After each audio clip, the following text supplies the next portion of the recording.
What's up, guys? We have some more Bears roster moves to talk about. Let's go ahead and get right into it. Ryan Poles has traded another 6th round pick, sending a 2025 six to the Cleveland Browns in exchange for defensive tackle Chris Williams and a 2025 7th round pick from Cleveland. The Bears continue bringing in help for this defensive line, exactly where I expected these moves to be made. On top of that, the Bears have also released Keith Randolph Jr. and tight end Tommy Sweeney and placed a couple of players on the injured reserve.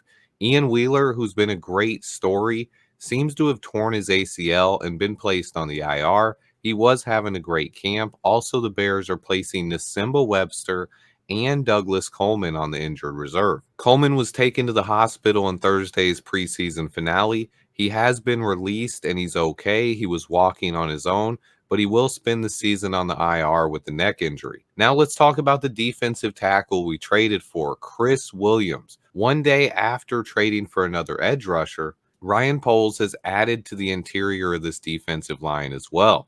Williams is a stout and powerful player who has pretty good athleticism and is a hustle player who never stops. This year in the preseason with the Browns, he had an 80.0 PFF grade and an 80.1 and an 81.6 pass rush grade. He's a relentless pass rusher who gives up his body and has a high motor.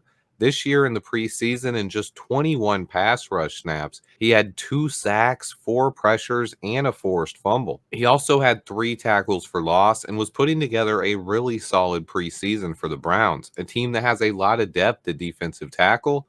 This is a guy who seems to have gotten better and works hard to continue improving. He was an undrafted free agent out of Wagner College. He signed with the Colts in 2020, and he spent 2 seasons playing underneath Matt Eberflus. So our head coach is very familiar with him. He was 6'2", 300 pounds coming out of college with long arms. He has 34 plus inch arms and an 80 plus inch wingspan. He has trimmed down though. He said he's currently playing at 285. He did 23 reps of 225 at the combine, and he spent 4 seasons in the NFL as a backup, but he has not gotten many reps yet. He has less than 120 career snaps, but he does have 10 pressures. This year in the preseason, he also spent some time at defensive end as well, showcasing his versatility. Eberflus said that Williams has grown tremendously over the last 2 years. He's a guy who plays really hard and will fit in this locker room. Flus said he was proud of how Williams has grown in the NFL. I think we had a big need at defensive tackle. After Dexter, Billings, and Pickens, our defensive tackle room was really thin. Pickens is also currently hurt as well, but I expect Chris Williams to take Byron Coward's spot on the roster, further improving this defensive line. As I mentioned, Williams is currently down to 285, but he's still very stout and powerful. He's added some muscle and gotten into better shape over the last few years. He was brought in to play the interior, but he is versatile enough to get reps at edge rusher as well. I don't think we would have given up a draft pick for this guy unless he was going to make the 53. I see him as our final defensive lineman, probably beating out Daniel Hardy and Byron Coward. Ryan Poles continues to have his pulse on this roster, and it looks like he really wants this team to be very competitive this year. Giving away another draft pick for a guy who's a bottom of the roster player tells me that Ryan Poles wants to win games. He doesn't want to have any major holes on this team heading into the start of the season. I think we are going to be very competitive, and Ryan Poles might not be done. If there's other guys out there that can help this team, Ryan Poles is probably going to look into it. The one thing about this move I will say, this is a guy who might have been released. He was definitely good enough to make the Browns roster, but the Browns have a lot of guys on that defensive line, and it's possible this guy could have been cut. But all we really did is swap rounds. We got a 7th rounder and we gave up a 6th rounder in next year's draft. So we moved back 1 round.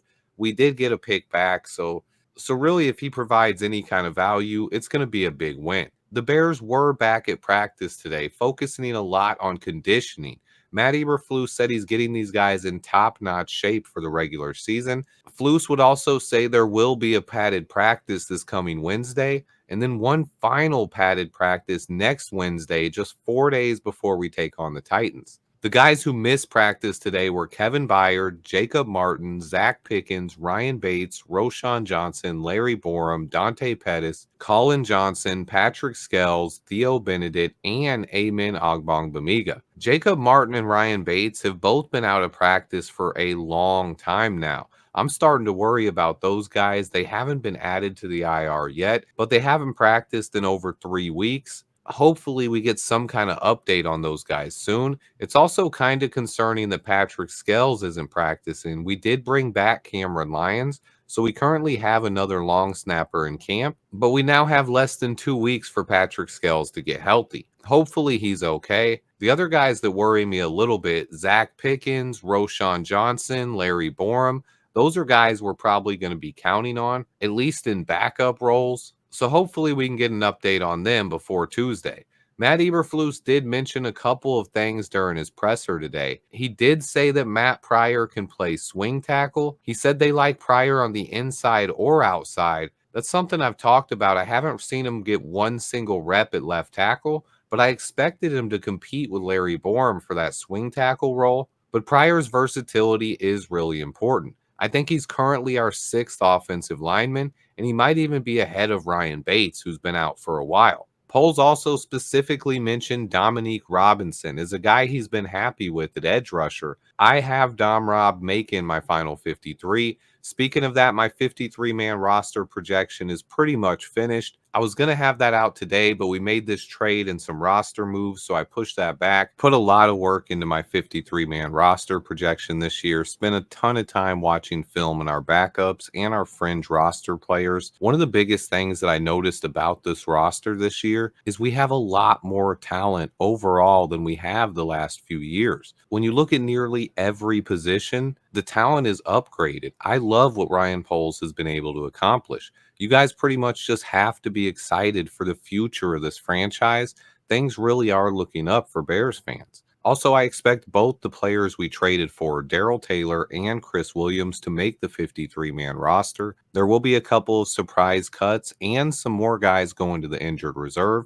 Let me know your guys' thoughts on everything. 2 trades in 24 hours. Week 1 is also less than 2 weeks away. Let me know your thoughts on everything. It's just an exciting time to be a Bears fan. Football is back. Please remember to hit that like button for me. Stay tuned, and until next time, bear down. How you doing? Jaquan Brisker, Chicago Bears safety. I just want to shout out to Swift at Swift Sports Network. Keep up the hard work. We appreciate you. Keep working hard. Subscribe to Swift Sports Network. And shout out to all the best Bear fans in the world. Bear down. Let's go, baby.